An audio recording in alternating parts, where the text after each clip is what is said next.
Bila sebut bantuan PKM, bantuan sebelum ni BPR, BSH ataupun BRIM sekalipun.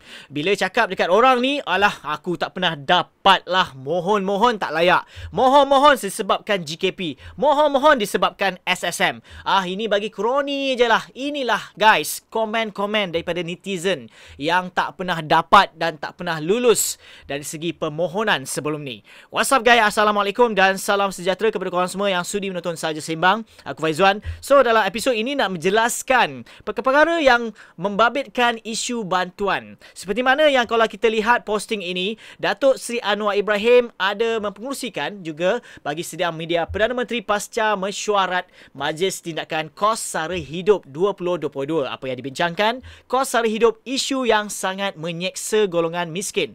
Dan yang kedua, subsidi kerajaan akan tertumpu kepada golongan masyarakat tertentu. Dan yang ketiga, golongan kaya dan industri-industri besar tidak harus memperoleh subsidi kerajaan. Dan yang keempat, kerajaan akan mengambil 2 minggu untuk mengkaji isu kos sara hidup rakyat sebelum pembentangan kabinet dilaksanakan. Mungkin ada di antara korang, kenapa aku post balik? Sebab benda ini ada saling kait dengan apa yang aku nak maklumkan dalam episod kali ini. Tapi sebelum tu, bagi korang yang masih lagi belum subscribe ke channel ini, please klik button subscribe dan jangan lupa share dan juga like. Dan viewers di TikTok, jangan lupa follow channel Saja Sembang.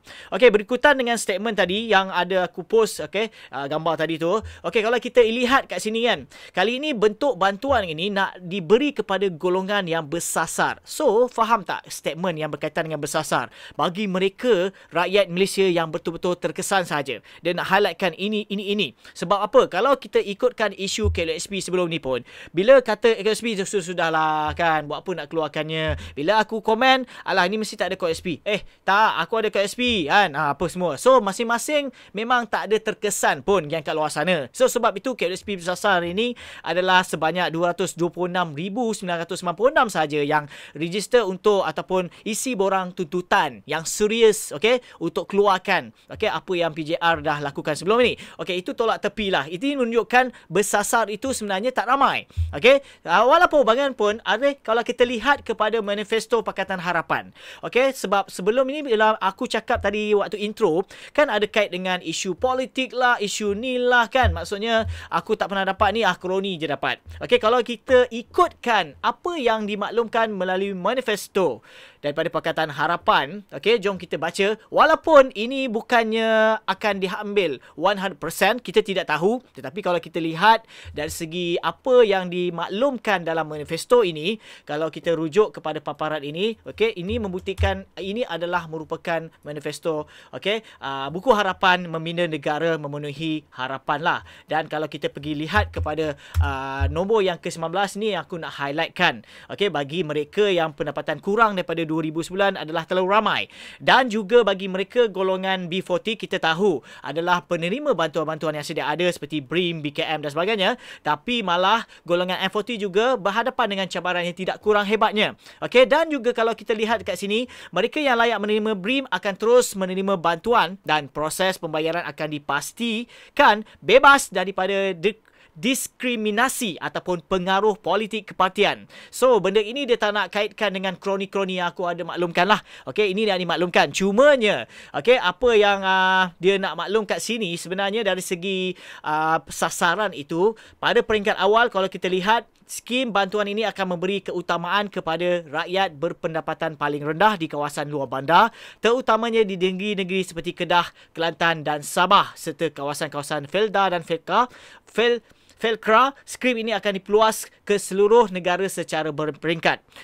Dan pelaksanaan skim ini akan memerlukan penambahbaikan yang signifikan terhadap pangkalan data dan maklumat yang disimpan oleh kerajaan. Maklumat yang kini disimpan oleh Jabatan Pendaftaran Negara, contohnya program IKASE, maksudnya pangkalan data IKASE. Dan yang ketiga, lembaga hasil dalam negeri dan agensi-agensi lain termasuklah di negeri-negeri akan diselaraskan agar data yang dimiliki sentiasa terkini dan tepat. Yang bawah tu aku malah cakap lah, politik cerita lah.